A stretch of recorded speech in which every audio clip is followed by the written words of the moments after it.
Welcome to the ABQ show, the show where we visit with people who are making Albuquerque the great place to live that it is. We have a special guest in the studio today, Councilor Ken Sanchez, District 1 City Councilor. Welcome to the show, Ken. Wally, it's great to be here. Yeah, I'm glad you'd be with us. Councilor, I know the numbers mean a lot when you're in the seat, but a lot of people don't always know what the district numbers are. Tell us, where is Council District number 1? I represent Council District 1, and that basically is north of Central.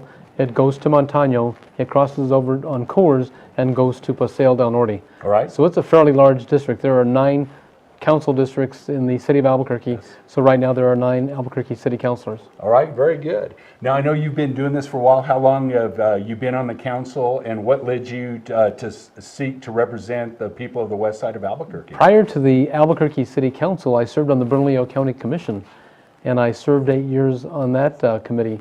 And I just really enjoyed helping the community, working with the community, and I basically was initially involved with the neighborhood associations. And I just felt that there was so much that needed to be done, especially on Albuquerque's west side. In the past, we've had some really remarkable leaders. We had Pat Baca, who was the city representative for 16 years. Alan Armijo also served, I think, 12 years on the Albuquerque City Council. But I felt there was so much more that needed to be done. I've lived on the west side my entire life. I grew up there. And I just think working with this community, working with the council, working with the county commission, that we've really been able to get a lot of things done. Well, you know, I lived on the west side for about 15 years, so I've lived in 3 of the 4 quadrants of the city. But you know, the west side is still an area of great change and dynamic growth, and a lot of things are happening. What do you think the main issues that are facing your district as far as the west side goes, starting now, looking forward a couple years? I've always said the west side is the final frontier for growth and development in our community. And I think the biggest challenge that we face is a jobs housing balance. Yes. You know, many west side residents, and that may be one of the reasons you left the west side, is you didn't have the services that you needed. Right. You know, most west side residents are traveling to the east side of town to shop and do a lot of their business. But you know, we've made some major progress in the last few years. One of the big projects that is on the horizon, it's not going to happen overnight, is we are working on having a hospital built, a Presbyterian hospital, right off of 118th Street. Okay. You know, many of the residents now are having to travel to Rust or travel to the downtown hospital, but the demand and the need is there. I mean, we've got over 250,000 residents just south of the of Central and on Albuquerque's west side. So if somebody is in an emergency situation where they've called 911, that rescue unit or that ambulance can get there so much quicker, and seconds can mean a matter of life or death. Yeah, and it is interesting. When I lived over there starting in the mid-'80s, there were almost no businesses, and tremendous progress has been made, but you know, as you say, that balance has still not been achieved. Yeah, it's taken some time, but I mean, yes. It would be nice for people to work, live, and have the recreational facilities right on Albuquerque's west side. And I think the biggest challenge for the west side and the entire city right now is some of the crime that we are continuing to deal with. Just a couple of days ago, we had 3 homicides in one day, including another infant. And we've worked very closely with Mayor Keller in increasing the number of Albuquerque police officers throughout the city and not just Albuquerque's west side. And the goal of Mayor Keller and the council was to increase that number by 100 officers per year. I think it's needed. I mean, we should have probably 1,200 officers working the streets today of our city. And we really need to push and emphasize community-based policing. We feel that's also equally as important. Well, you know, it's funny. It seems like we're in a position now where we're making 2 steps forward progress. Then we have a week that has, you know, a lot of bad things going on. Just coincidentally, and you know, my neighborhood in the Southeast Heights, the day that all that happened, 2 doors down from me, in the middle of the day, was a burglary. You know, there was a break-in. And so interestingly, I live in an area where there's a lot of lab guys out there. There's a lot of cameras in our neighborhood, but I will say the police were very responsive. They had some data to go to, and maybe, you know, we can catch people, because residential burglary is one. You know, there's the violent crime. What are your thoughts about that? And I know on the west side still it's a bedroom community, and that a lot of people aren't there during the day, so residential burglary can be a problem there. I mean, that's been one of the biggest problems. Auto theft, those numbers have been, you know, terrible, because in the past we've been number 1 in this country Right. for auto burglaries. But I feel that one of the things that we need to continue to do is to work and increase those numbers of police officers, yet we've got to be cautious because we have a lateral program, and we've done a great job in recruiting new officers to Albuquerque, Right. but those officers are coming from Bernalillo County, they're coming from Santa Fe, Rio Rancho, Los Lunas, our neighboring cities, and crime has no boundaries. Right. That's the biggest challenge I think this entire state is facing, and I think our officers, we did increase the salaries of APD officers. They start now at $28 an hour. What happened there is Bernalillo County, because they were losing officers to the city, went and increased the salaries for officers to $30 an hour. And we don't want to make this a bidding war, but we know the worth of the men and women that are serving on the Albuquerque Police Department, the Bernalillo County Sheriff's Office, because we do need our officers, and they've got a very tough and difficult job each and every day. One of the challenges that the city is still facing is we have the Department of Justice working on the settlement agreement. We have Dr. Ginger, who is overseeing that through the courts, and we're paying Dr. Ginger about $1.25 million a year. And the total cost annually is about $4.5 million. But based on what was found in the settlement agreement, it's up to the city to conform and consent to the work that needs to be done. And I'm really pleased with the Chief Geyer, and what he has done and his team, because we are now, I believe, moving in the right direction. Now, if you have enough compliance, can that oversight go away and those monies revert to the city to go directly into law enforcement? Most What's the definitely. prospect Yeah, of once that? we are compliant, then for the next 2 years, we must stay in compliance. Right. And, conform and abide with constitutional policing. But we've got some wonderful men and women that work for the Albuquerque Police Department that go out there every day to keep the citizens of our community safe. And at the same time, they've got to make sure they keep themselves safe, because we've got a lot of crime that we are confronting in this city. So it's got to be a balance where we make sure our police officers are safe, they get the proper training. 2 years ago, I think it was like 12% of the police officers were basically trained in crisis intervention training. Today, 100% of our police officers are trained in crisis intervention training. So we're coming a long way. Well, you can go many places in our city and see the challenges we face. You go to an emergency room, and a lot of the people who are in there have substance abuse, mental health issues. There's a lot of challenges, and it's not easy to be a police officer and be put into situations where you don't know what you're going to face. And I know increasingly, there's times where cities get a little down on their police force, but I know everyone is behind the police force now, and more so, this is an issue where I think as a community, we're there, and it's great to hear that some progress is being made in that regard. Yeah, the community is there. We had asked Mayor Keller to look at a tax increase at the beginning of last year when he first came into office, and nobody wants to increase taxes. But we felt, because of the importance of public safety, that we had no other alternative. Right. Instead of the number of police officers increasing, those numbers were declining, and it became a serious issue. It was a crisis situation that we did not have enough police officers working our community and in the streets of our city. Well, and does Albuquerque have a bit of an advantage to the extent that they have a police academy, whereas if you're a very small a municipality, you don't have that as a way to grow your force in terms of from the rookie level on up? Well, it's always nice for a police officer to come to the biggest city in our community Right. and work and live in Albuquerque, because there are more things to do. Right. But again, we don't want to lose sight of those smaller municipalities and counties that have a difficult time recruiting police officers. I've talked to the chief in Jemez, Felix Nunes Jr., and he said it's very difficult to recruit officers, plus they can't pay the salaries that they are paying here in Albuquerque. Yeah, we don't want musical chairs, and I appreciate that perspective that you have that. So let's talk about something a little more fun in District 1. I know there are a lot of parks. There's a great golf course there. What are some of the amenities that the people in Albuquerque enjoy in District 1 that are associated with the city? Well, basically, Ladera Golf Course Yeah. is a gem in our community. A few years back, the community was screaming. Bob McCannon, who is now deceased, was one of the big advocates, voicing his opinion on the problems that Ladera was facing.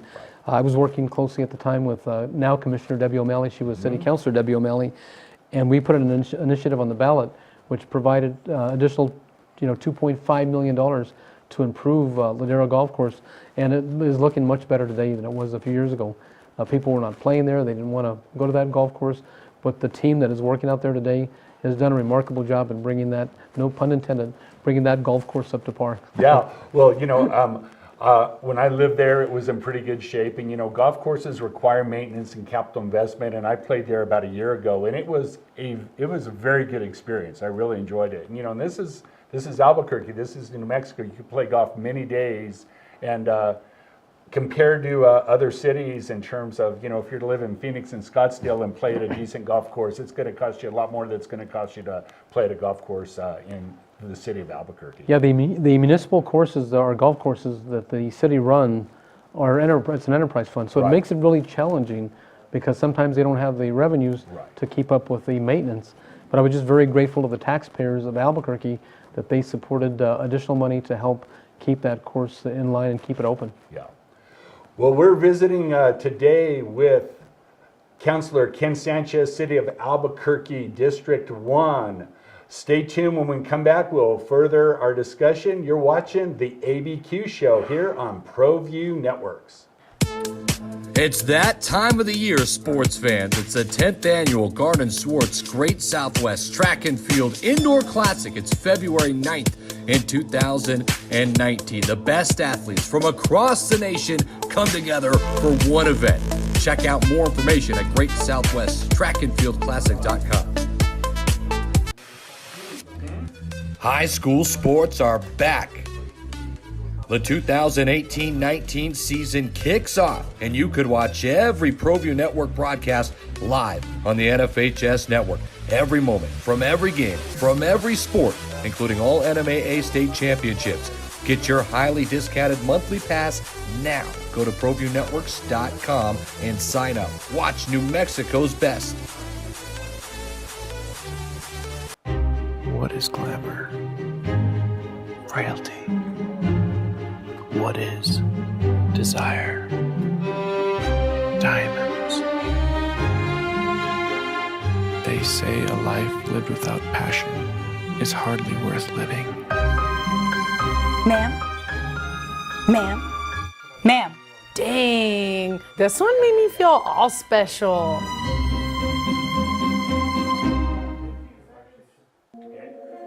Motto Mortgage Brokers works hard to give you more options. Hear why Emilio Vallejo's local brokerage is the perfect fit for this growing family. Call Emilio Vallejo's 505-506-9820. Welcome back to the ABQ show. I'm your host, Wally Drangmeister, and we're visiting with City Councilor Ken Sanchez, District 1, Albuquerque's West Side. Councilor, there's a lot of programs, a lot of initiatives, a lot of assets that the city of Albuquerque works on. Talk to me about some of those. I know there's a new library in your district that's been really well received. Talk to me about that project. That is the Unser Central Library. The city council named that library after Patrick J. Baca. He was a former city councilor, and we are just so excited about that complex and that facility. People were telling me, why do you want to build a library in this day and age with all the different technology? Right. And it has been very successful. We've got a huge computer lab inside the library. We have video games for the young kids. But how you truly empower a community is through literacy and through education. And I believe that the library is probably the second busiest library in our city today. And when I walk in there, it's incredible to see the number of people that are using the computer lab. Right. They can go in and fill out applications. But sometimes people are waiting to get on the computers. So it has done extremely well. And where it is located, there's some fabulous, views of Albuquerque. Right. So you can sit there and read a book, use a computer, and just enjoy some of the views of our city. And also in that area, we're building an activity center. Next to the library, we now have a dialysis center. We are building a new park and ride with hopefully the art buses running in the near future. Right. That's a $5 million investment. Nuevo Atrisco, it's a housing retail development. They are going to be constructing probably starting the next 2 or 3 months. And what part of the west side is that? That's right there. That is on Unser and Central. Okay, so right there. So it is part of the... Yeah, it's going to be a great activity center. Nuevo Atrisco will have a plaza.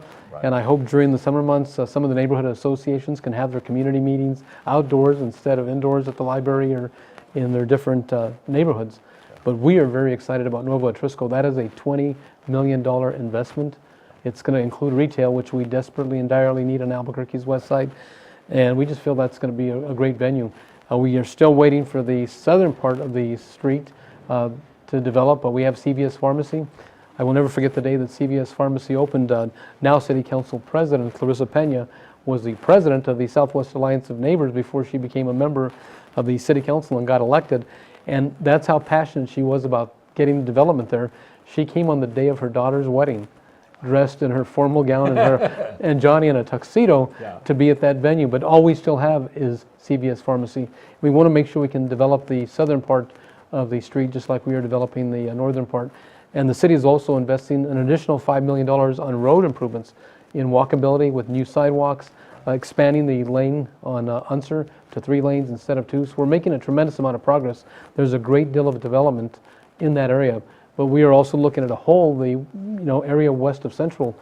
People criticized the art project. For myself, it was more about the infrastructure that we would have never gotten, because right now there's $119 million invested in the infrastructure alone on top of the buses. We've not paid a dime for those buses. Thank God we didn't, because they were problematic. And there is currently a lawsuit going on with the Build Your Dreams, the company that build the buses. And I'm sure they're probably going to countersue the city because they've not been paid a dime. But I think the technology with the electric buses was just too new. But if you drive down the corridor between Louisiana and Central and Coors, it's tremendously improved. Plus, there's been over $500 million of investment in different retail stores along that corridor, plus housing developments. So we've made a tremendous amount of progress. Well, Albuquerque with its quadrants, particularly people that are living and working in the Northeast Heights, they don't make it to the west side sometimes. It's incredible. That's still an area of town that I go to quite a bit. But if you haven't been there in a month or two, not only will there be more facilities, there could be whole new subdivisions spring up. There's still a lot of activity going there, and that's where a lot of the growth of the city is coming from. Oh, it is. I mean, if you look at the Alvaro, that's not in my council district. Yes. But if you drive down that corridor along Central, the biopark, it has really developed nicely. Even if you cross over on the river, you've got some great development. You still have Monte Carlo. That has not been there forever. Yes. So we encourage people to go out and eat at Monte Carlo, Mac Steak on the Rough, Yes. Western View. There's some great dining areas up in that area. But that whole area is really developed. You've got Harbor Freight. Yes. Is a nice development across the street. You have, it used to be called Pro Ranch Market. Right. And I mean, that looks really fabulous. So we've moved in the right direction in bringing economic development to the area. All right. Well, I know there's sports facilities out there with APS and the potential for some more kind of partnerships, maybe getting some things going. Talk to me a little bit about that and what you'd like to see happen with regard to those. There is some really exciting news on the horizon, and we've done a tremendous amount of work. I worked with Councilor Winter, who was the APS superintendent at the time, in bringing the community stadium to Albuquerque's west side, which is now, I think, Lucinda Stadium. Right. And that has really brought a lot of different venues to Albuquerque's west side. The Albuquerque City Council, and at the time, Dan Lewis and Mayor Berry, we worked on bringing the Field of Dreams, the Albuquerque Sports Complex, to the west side. And that was to attract individuals from across the country to come and play tournaments here, and also boost our economy and tourism here in Albuquerque. The next phase is building an indoor complex and soccer fields. I was in a meeting this morning with the Bernalillo County Commissioners and the county. They want to build it at Mesa del Sol. I want to see it built on Albuquerque's west side. Our legislature and the west side representatives want to see it built on the west side. I mean, you've got now the community stadium, which was $40+ million. You've got the city facility, which was $21 million for the Field of Dreams. We can build this next phase of it for a little bit less. But to have that synergy located on the west side with these major complexes, I think will be a real boost to the west side and a real boost to the economy. Now, I know these projects evolve, but what is your idea of the vision of what that facility might look like if it were built on the west side? Well, I mean, based on what I've seen, because I've traveled in the past, Elaine, my policy analyst, has traveled to different soccer tournaments. My granddaughter plays Division I college basketball, but in high school, she was playing club league. Right. We traveled all over the country. I mean, so we've seen some of these venues where you have, 16 games going on at one time, whether it be volleyball, basketball, wrestling, indoor soccer. We want to not just see one sport, but a multi-sport, including the baseball and the community stadium. In working out also a joint powers agreement with APS. They've got a bunch of parking. The city has parking for the new baseball complex. We should be leveraging the resources that we have available, and that's why I feel this location is prime. Plus, the access to those stadiums is right off 98th Street, Right. and With good 98, and you have a I-40. freeway, a Yeah, you major got a major freeway, interstate there. I-40. So I mean, we're really excited about it. I know there's debate on where it should go. Right. I personally feel it needs to go on Albuquerque's west side. Right. I know the county feels it should go at Mesa del Sol, but they don't have the access. I mean, Right. they don't need to build an interstate, an interchange right there. Right. Now, this growth and everything that's going on the west side, there's some growing pains as well as far as public safety. What are some of the things that have gone on to try to keep up with that, and what may go on in the future as the west side continues to grow? It seems like we can never keep up with it Right. because of the growth and how quickly it's grown. Plus, we have Rio Rancho that uses a lot of our roads when their employees come to work here in Albuquerque. Right. And we need to look at improving our roadways. Yes. I think the biggest challenge we are facing, and if you hear the news, there are several accidents that are occurring on cores. It's become problematic. Right. I mean, I think it's an unsafe area to travel. I know at one time we had the red light cameras. Right. I think the biggest challenge that we faced with the red light cameras, if you got caught by a camera, the fines were more expensive than if you got caught by a police officer. Right. I mean, I think if the fines were reasonable, maybe $50 for running a red light, then more people would be supportive of it. But again, I'm not sure the will of the council, the will of the Right. public. This was an advisory question that went to the voters. Right. And the voters said, no, we don't want the red light cameras. But I'm just very concerned by some of the accidents that I am seeing on Albuquerque's west side. And we are working with our state senators, our legislators, in finding ways to make the roadway safer, especially along cores. And that's why we need to, and I know that Councilor Borrego and myself are looking at widening some of the roadways on Unser as you go towards Rio Rancho. I mean, it's 2-lane roads. It's nice to have the roadway, but you want to make sure that those roadways are also safe, especially with the increased traffic. Yeah. Now, what's the current concept with regard to expanding police and fire protection in terms of, is it facilities-based, logistics-based? Do you have any challenges in either one of those as that district continues to grow? Well, we just opened up the fire station a couple of years ago. Yes. Right on 57th and Central. Okay. We had the old station right off of 47th, and Central, that station was 60 years old. And I mean, it was basically outdated, and we needed to move forward. The council supported me unanimously. We did get some dollars from the state legislature. Representative Mo Maestas, Jacob Candelaria, the state senator, worked closely with me to secure those dollars. Senator Linda Lopez on the southwest side, because it just doesn't impact, that area, that quadrant of the city. Because say that in Station 17 in Westgate, if they're responding to a call and there's no other rescue unit, that rescue unit or police officer can also respond to those calls. Okay, very good. Now, I was reading your bio. I understand, the city council is a paid position. It is not a full-time paid position. You have to have other work.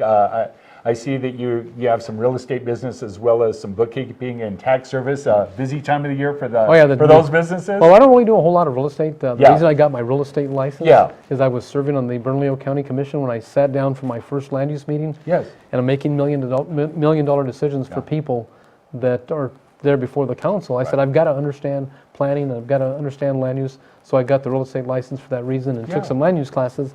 Our primary business is our accounting firm. My dad started the business back in 1963. We are celebrating our 56th year in business. Wow, fantastic. And we've got a great clientele, and that's why I've never run for a higher office. I said, I've got the best of both worlds. I can serve the community in public service as a city councilor, a county commissioner like I did before, and still take care of the family business. Yeah, well, that's fantastic. And just, I am a recovering CPA. I have a license in active status, so we can talk tax law and bookkeeping. Well, that would be another series, because right now... We don't want to talk to people about that now. And there's been some major changes in the tax code, so we won't talk about that one right now. Okay, very good. All right, what's the best way for your constituents to reach out to you with regard to if they have questions, if they have issues that they'd like to weigh in on that you're considering at the council? I have a policy analyst. Her name is Elaine Romero. You can call 768-3100. My cell phone number is 730-0967, and my office number is 836-0000. All right, so people can get a hold of you. As long as they don't call us after midnight. Oh, no, yeah. He gave his cell phone out to you people. Show some respect, show some diligence. 6 o'clock, fine. 11:30 at night, probably not so good. I appreciate you doing that. When your constituents weigh in on issues before the city council, what's the most effective way for them to do that? It's interesting. I work with people a lot. A lot of times they've never reached out to an elected official, and they're not even sure what the process is. What's some advice for them? They can give me a call, and we can talk to them. One of the issues that we deal with when it comes to land use issues, we cannot talk to anyone.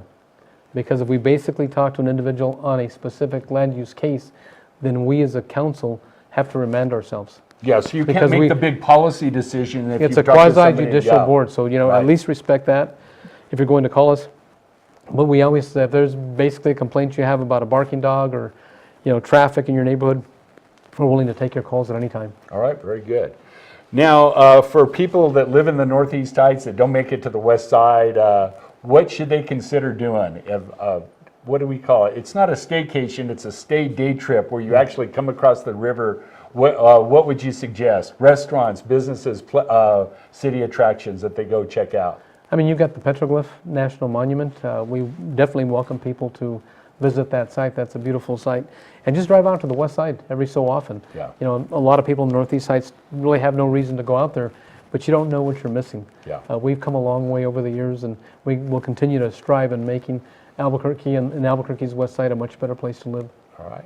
And we're going to try to recruit you to come back to Albuquerque's West Side. All right, very good. I've been there. I spent a lot of time there.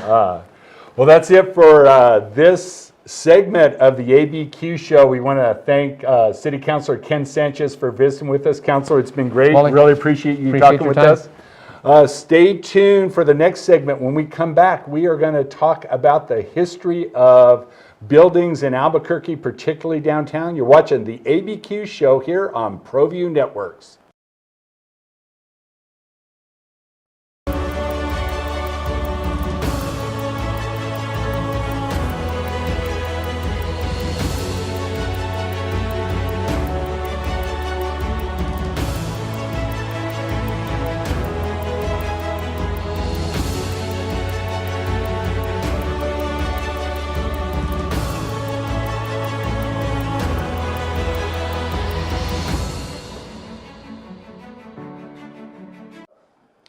Welcome to the ABQ show, the show where we talk with interesting people in Albuquerque that are making our city a great place to live.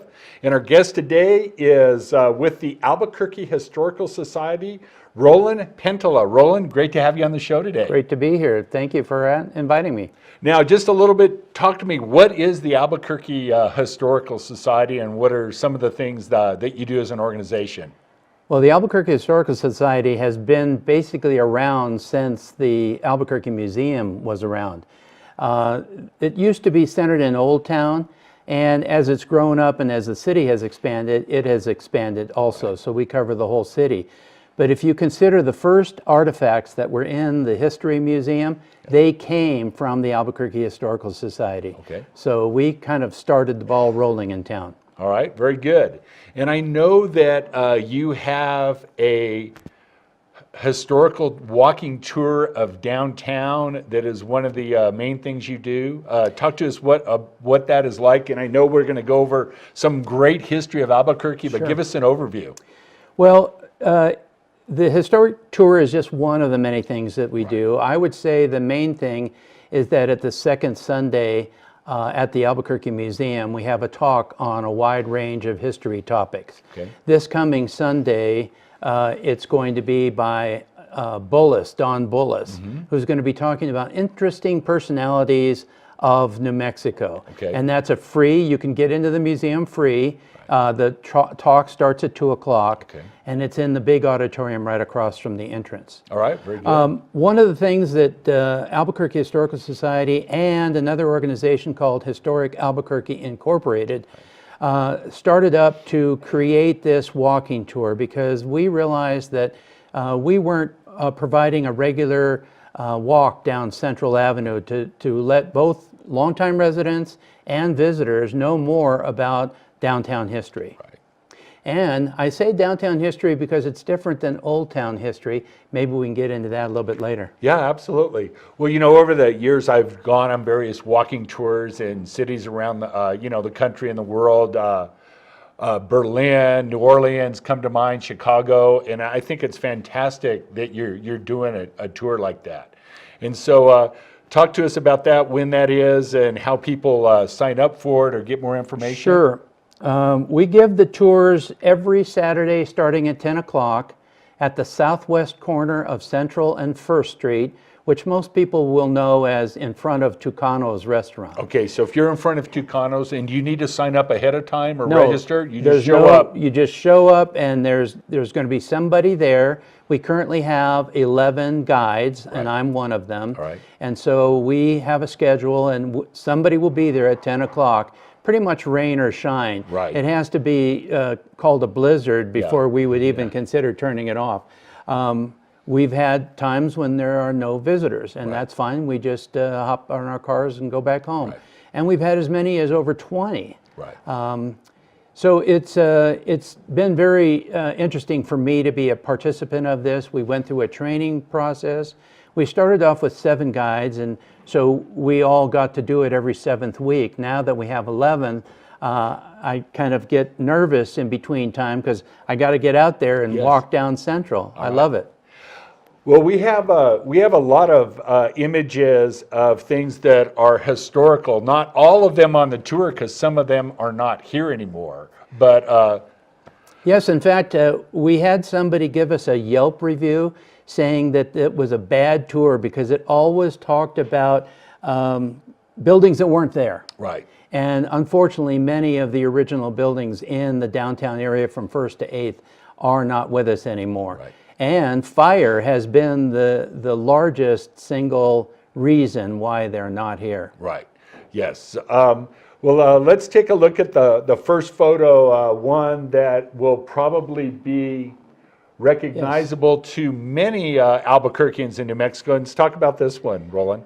This is a picture of the Alvarado Hotel. Now, the Alvarado Hotel was opened in 1902, 22 years after the railroad came to Albuquerque. And the building was designed in what's called a California mission style by Charles Whittlesey. Yes. Charles Whittlesey also designed the log cabin that's up on the hill over downtown, commonly known now as the Press Club. Okay, interesting. So That was his house for a while. Now, even though there is something at the Alvarado site, our second slide shows what happened to that original old historic building. Well, unfortunately, a hotel that was built in 1902, it got old. Right. And in 1969, rather, the city could not save it. There was a committee that was started to try and save the Alvarado, but the property did not belong to the city. It belonged to the railroad, and they were not willing to sell the property, and they were not willing to save the Alvarado. It turns out the city fire department was very happy it came down because it had become a daytime hotel for transients, and they were using hot pads, and the fire department was worried that the whole building would burn down one day with great loss of life. Well, and now since it's been redeveloped into a transportation center, what are your thoughts in terms of the how they did, keeping with the theme of the old Alvarado? Are you supportive, critical, somewhere in between? You know, I guess the historians would wish that they had the original Alvarado, but then we understand the problems. The hotel had become functionally obsolete. Right. No one was going to stay in a hotel that didn't have ensuite bathrooms.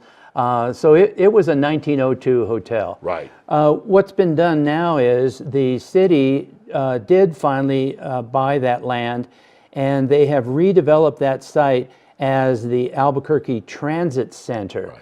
ATC often called, and it does the exterior of the design of the building now kind of looks like the Alvarado. Right. I've taken guests over to the track, shown them the picture that you just had on the Right. screen, and it's amazing how well they did to kind of match the Alvarado. Oh, that's fantastic.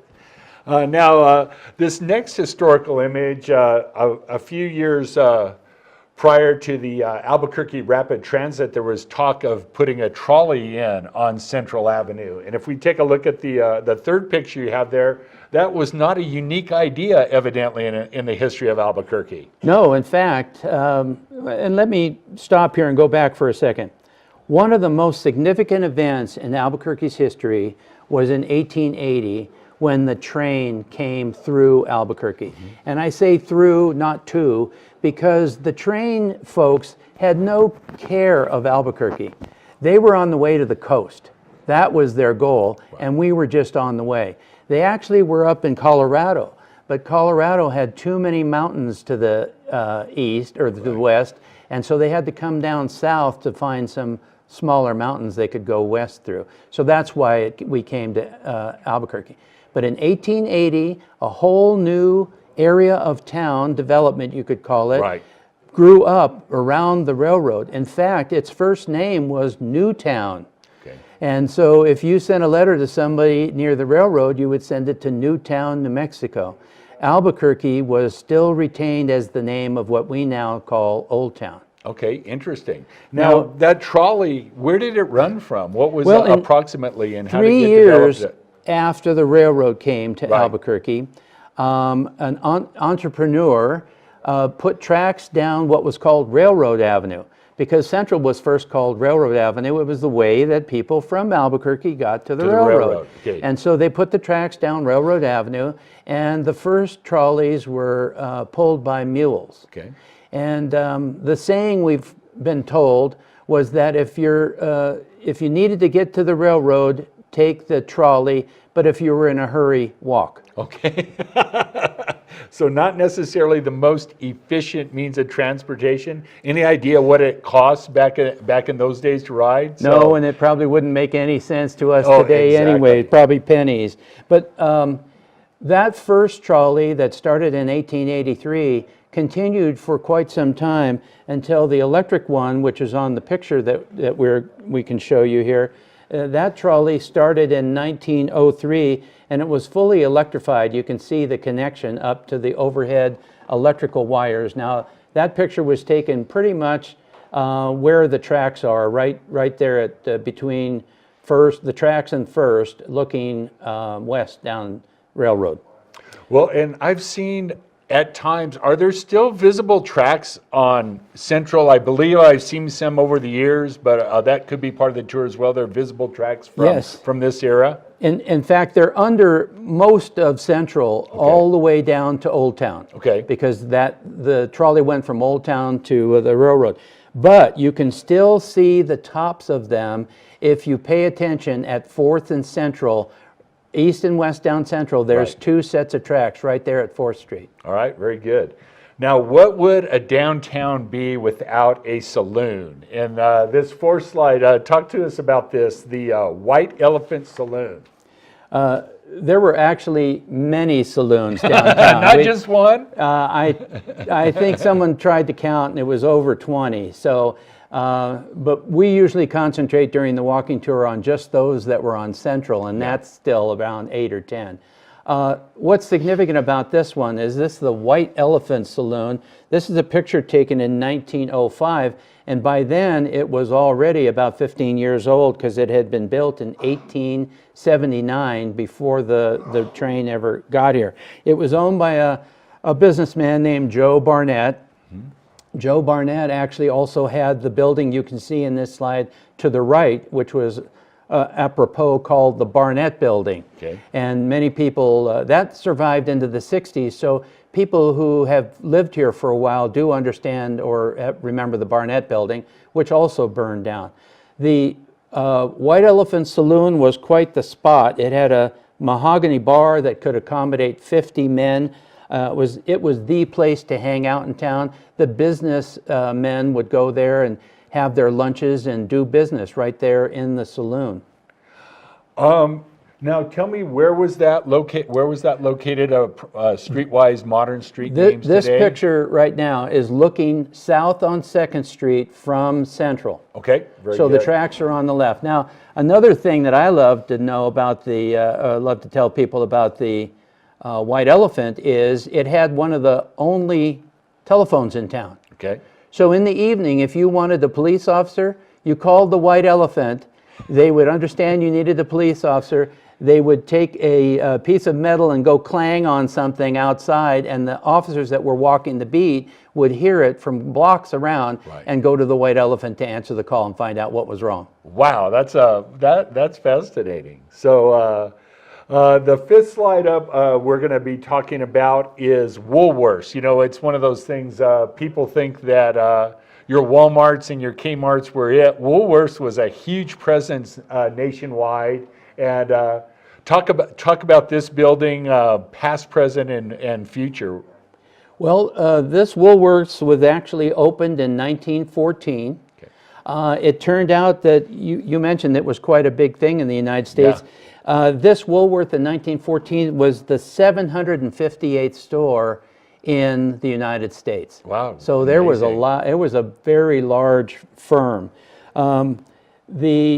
This building still is there at 4th and Central, and it looks almost like it does today. Those awnings aren't there anymore, and it's served many different purposes since then. I understand now it's being turned into a comedy club. All right, very good.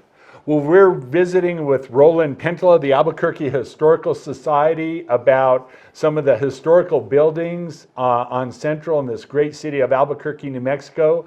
Stay tuned. When we come back, we will take a further look at the history of Albuquerque on Central Avenue.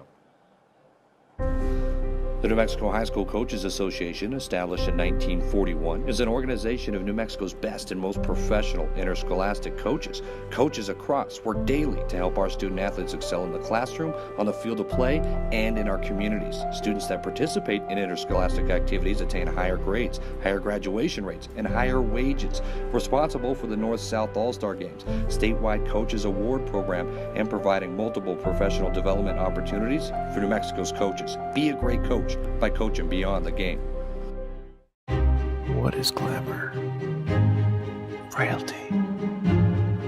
What is desire? Diamonds. They say a life lived without passion is hardly worth living. Ma'am? Ma'am? Ma'am? Dang, this one made me feel all special. Dreamstyle Remodeling has been wowing homeowners in New Mexico since 1989. Selected as Best Custom Home Remodeler for 3 consecutive years by readers of the Albuquerque Journal, we're also your exclusive provider for top home improvement brands like Renewal by Anderson, Four Seasons, Blaze King, and many others. Founded and headquartered in Albuquerque, Dreamstyle Remodeling is family-owned and now employs more than 500 people across the southwestern U.S. In fact, we've helped more than 60,000 homeowners improve their home in New Mexico, Arizona, California, Idaho, and West Texas. We're committed to providing a superior customer experience. We've earned 4.6 stars with hundreds of online reviews and have an A+ with the BBB. Dreamstyle Remodeling is a proud supporter of UNM Athletics. Visit our beautiful 10,000 square foot showroom at 1460 Renaissance Boulevard across from Sam's Club, or dreamstyleremodeling.com to make your home remodeling dreams come true. Welcome back to the ABQ show. I'm your host, Wally Drangmeister, and we're visiting with Roland Pentola of the Albuquerque Historical Society. Roland is one of the many guides, the best one, I'm sure, of one of the top several. Of One of the top 11. He's one of the top 11 guides of a downtown walking tour. And go over again how that works, what people can see on that, and Well, we give these tours starting in the first Saturday of February, and we go through the last Saturday in November. okay, every Saturday. Yes, every Saturday. And the tours are a walking tour, obviously. They go from 1st to 8th Street. We take about 2 hours, or maybe slightly more than 2 hours, to get to Robinson Park, which is at 8th Street. And so bring your walking shoes. Yes. During the summer, be sure and bring a bottle of water to carry, because it can get pretty hot out there in the street. Generally, what the guides do is on hot days, we'll stay on the shaded side of the street, the south side. Yep. And on cold days, we stay on the north side so we pick up as much sun as we can. All right, very good.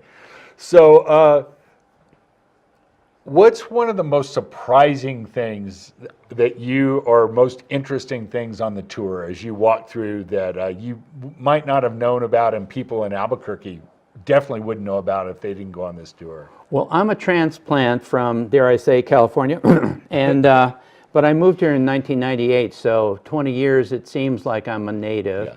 I feel like a native, but in our training to be these guides, we learned, I learned a tremendous amount of Albuquerque's history, and it's just a lot of things surprised me. I'm going to talk a little bit about that when we get to the slide on the Irisari building. Okay. Well, But now I wanted to show you one of the things that was in the Woolworths building. yeah. This is... This is a lunch counter that was in Woolworths, and it stretched an entire city block down 4th Street.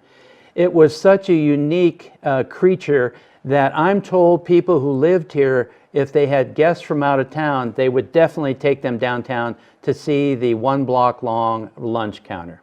Wow, that is amazing. And again, if you just joined, the Woolworths building at 4th and Central is Right. still there, largely intact. Obviously not a lunch counter there Nope. now, but that's pretty incredible that went a whole city block. One thing I like to tell the guests, who normally are not that old, is that where the term jerk came from. Well, jerk came from soda jerk, and soda jerk came from the fact that carbonated beverages weren't in bottles as we have today. They had to be dispensed by pulling a lever at a soda fountain or a lunch counter. And so these guys would make sure your glass was filled by kind of hitting it a couple of times, jerking on the lever. They became soda jerks. Okay. And then to be a bad person, you were a jerk. Yeah. And many of the young people on our tours just are fascinated by where the term jerk came from. Well, there must have been some not very nice soda jerks to have that be generically Possibly. an insult. So, all right.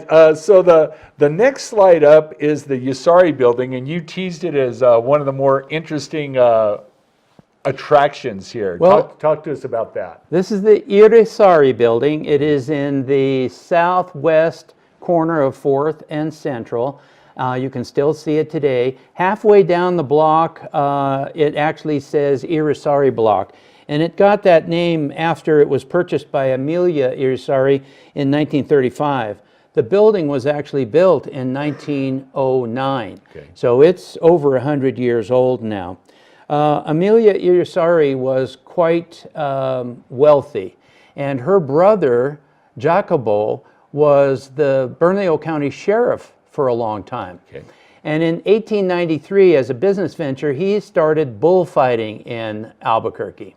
And what year was that again? 1893. 1893, you could go to a bullfight. Right. Interesting. So he built some stands for the Right. bullfights.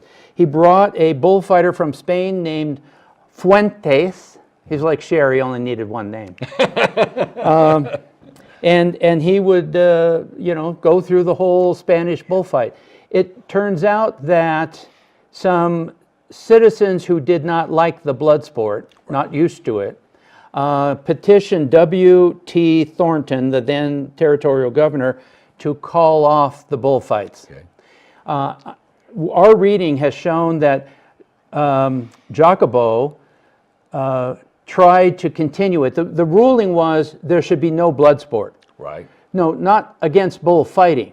And so he actually put hay bales on the right outside of the bull, and the picadors and the would stab the hay bales for a while.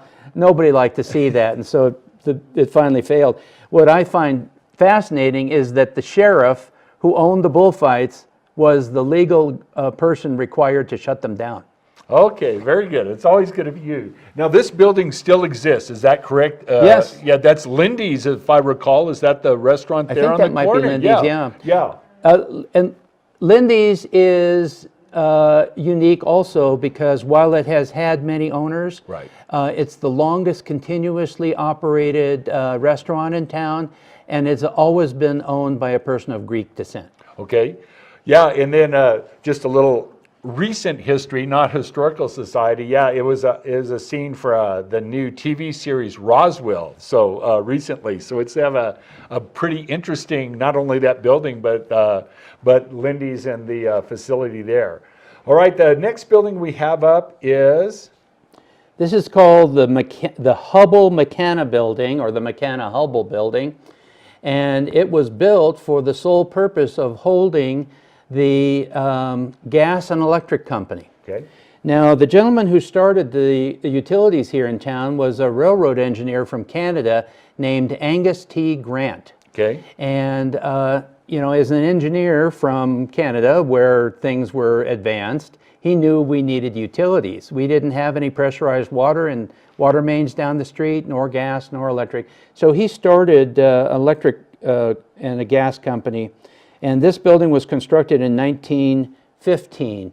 The electric utility had already been around since 1883.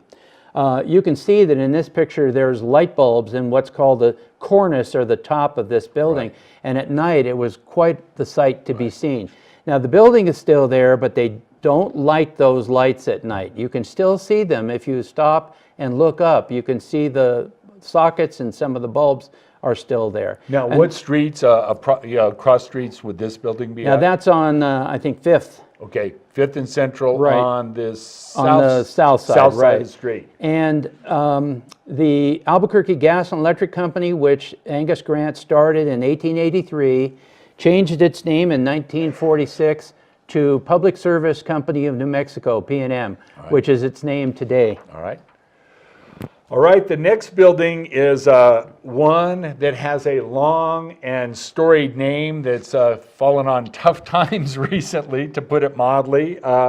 That building is number 9, the Sears Building. And talk to us about this one. And also, this is a modern picture we see, so that one certainly is still around. So This is a relatively recent picture, I think in the last 2 years. This building was designed by a famous local architect named John Gaw-Meem.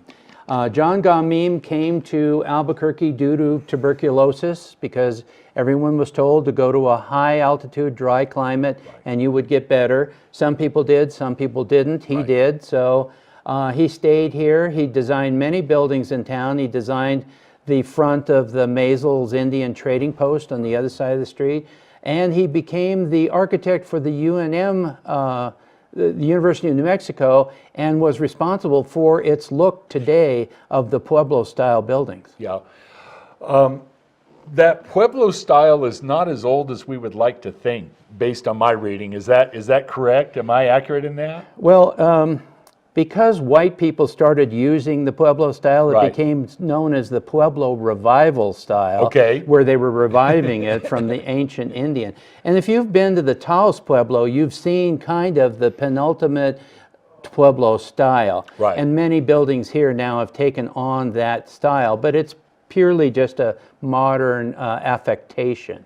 All right, well, the next building here we have up, I believe, is no longer with us, and that is the Hotel Franciscan, which is a magnificent piece of architecture. Yes, this was an amazing building. It was designed by a firm of the name in Trost and Trost out of El Paso. Henry Trost was the chief architect. He designed many of the reinforced concrete buildings that have lasted. The First National Bank, this one, and some of the others have lasted because they were fireproof, basically. It was built or occupied in 1923 and stood between 6th and 7th Street. So it took the entire block. Okay. And it had 150 guest rooms, and as I like to say, and all 50 of those had bathrooms. Okay. So it's the scene for decades for city functions, weddings, receptions, business meetings. Everything was conducted there. So many people in town are well aware of the Franciscan if they've been here for any period of time, because they probably had somebody married there, they themselves, or at least some sort of a relative. Well, Roland, talk to me just from your perspective. You walk through downtown a lot giving the tours. There's some new construction going on, particularly at near the railroad tracks in Central First Street area. From a history moving forward, what's your opinion of what's going on with some of the new buildings? How does it feel to you knowing what you do from a historical perspective? Well, no city can afford to stay static. Right. And so you have to grow. You have to change. You have to modernize. And so it's nice to have older buildings around, but we need to have a mix of newer buildings. You know, the complex where the Tucanos is in, and the movie theater, those are great additions to our city, and I'm glad that they're there. Yeah, I'm with you. It's very nice architecture. It blends in with a nod to the past, if you will, but very modern and going forward. All right, well, I am sold. I am going to go on a walking tour, and I think I'm going to do it before it gets too darn hot. I'd rather be cold than warm. Tell us one last time, and show us your badge so you'll know people know what an official tour guide looks like when they come out to see you guys. So these are the badges that we wear to let everybody know that we're the official badge to keep us from being mistaken for homeless people. And we have our pictures on them, and it'll say Downtown Tour Guide. Again, I would like to thank the folks that are in the Albuquerque Historical Society and Historic Albuquerque. Diane Scheller was very important in setting up the information that helped us get through the training. all right. Well, it's fantastic visiting with you, Roland. It's very interesting to see some of the history of Albuquerque. I think it gives us some insights to where it's going in the future. Absolutely fascinating. And anytime on a Saturday afternoon at 2 o'clock. Saturday morning at 10 a.m. Wow, thank you. Anytime Saturday morning you don't know what to do, 10 a.m., go out and do this walking tour. Hopefully Roland will be your guide. Roland, really appreciate you visiting with us. It's been fascinating. And, thank you. On theabqshow.com, I'll put a link to a couple of these pictures so people can take a look. But that's it for this segment of the ABQ show. Thank you for watching, and stay tuned for future shows where we go over what's going on in Albuquerque and making this a great place to live. Thanks a lot.